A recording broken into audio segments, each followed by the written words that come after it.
आज हम एक बहुत ही इंटरेस्टिंग टॉपिक में बात करेंगे। इतिहास कैसे लिखा जाता है। हम सब इतिहास पढ़ते हैं किसी न किसी फॉर्म में, और इतिहास का एक और दूसरा सोर्स होता है समझने का, जो हम आपस में वार्तालाप करते हैं, एक दूसरे से बात करते हैं, घर में बड़े बुजुर्गों से बात करते हैं जो हमें इतिहास के बारे में काफ़ी जानकारियाँ भी देते हैं।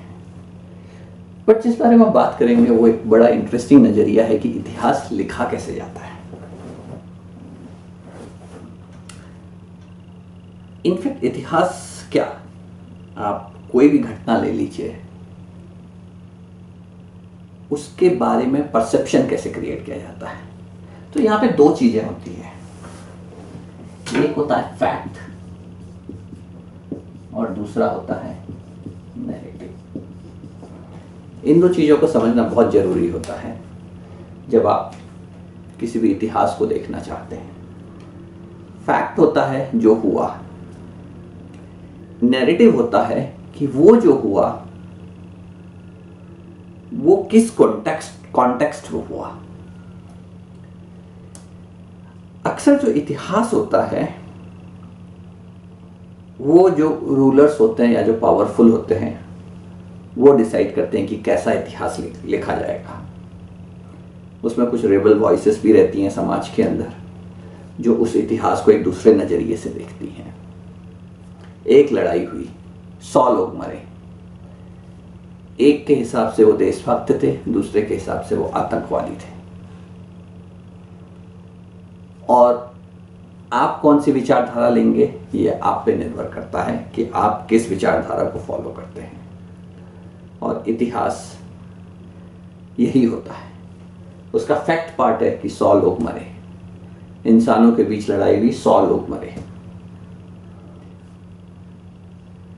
नैरेटिव है कि वो 100 जिस भी साइड के मरे वो देशभक्त थे या वो आतंकवादी थे।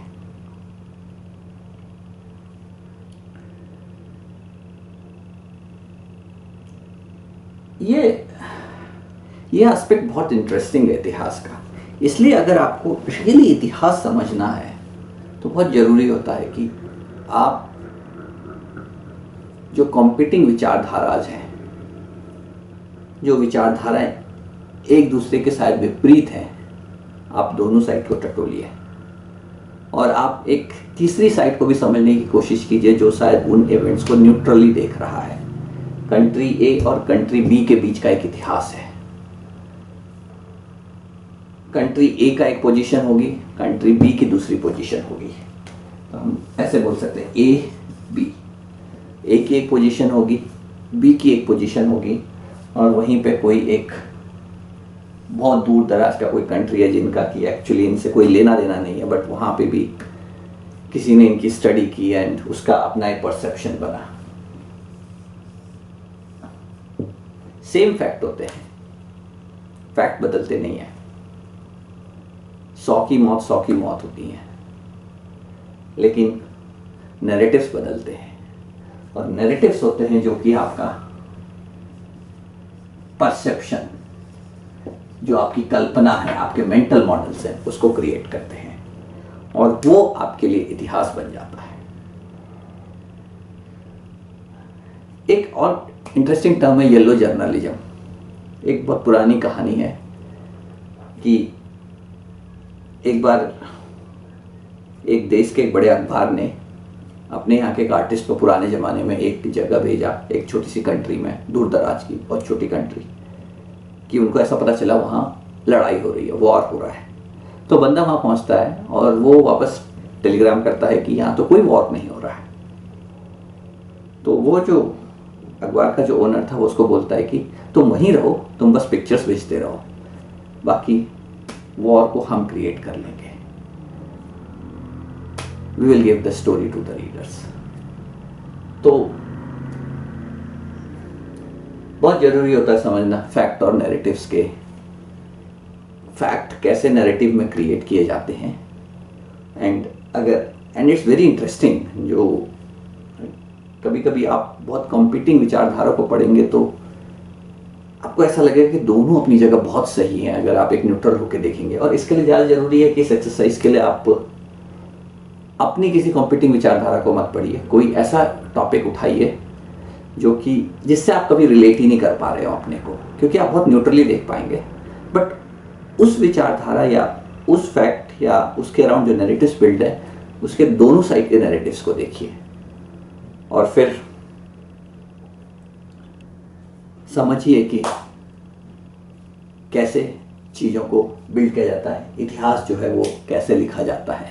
इसलिए इतिहास कभी कांस्टेंट नहीं होता है। जैसे रूलर्स बदलेंगे, जैसे पावरफुल लोग सिस्टम में बदलते हैं, वैसे वैसे इतिहास बदलता है, क्योंकि इतिहास एक बहुत स्ट्रॉन्ग टूल होता है चीज़ों को कंट्रोल करने का, क्योंकि इतिहास के अराउंड आप नैरेटिव बिल्ड करते हैं।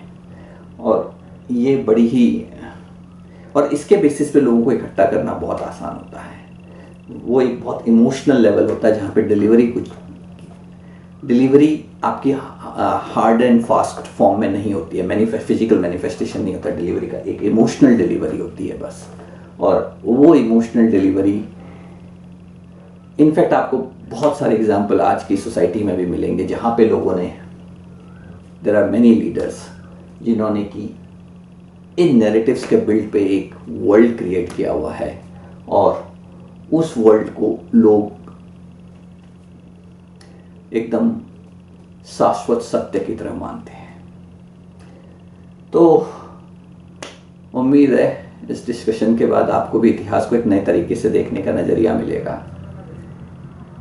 चीज़ों को हर साइड से देखिए, काफ़ी इंटरेस्टिंग होता है कि कैसे चीज़ों को बिल्ड किया जाता है, कैसे इतिहास बनाए जाते हैं। और ये हर कोई करता है, जो भी रूल करता है, जो भी पावरफुल होता है, वो ये करता है। इस वीडियो को हम यहीं एंड करेंगे। धन्यवाद।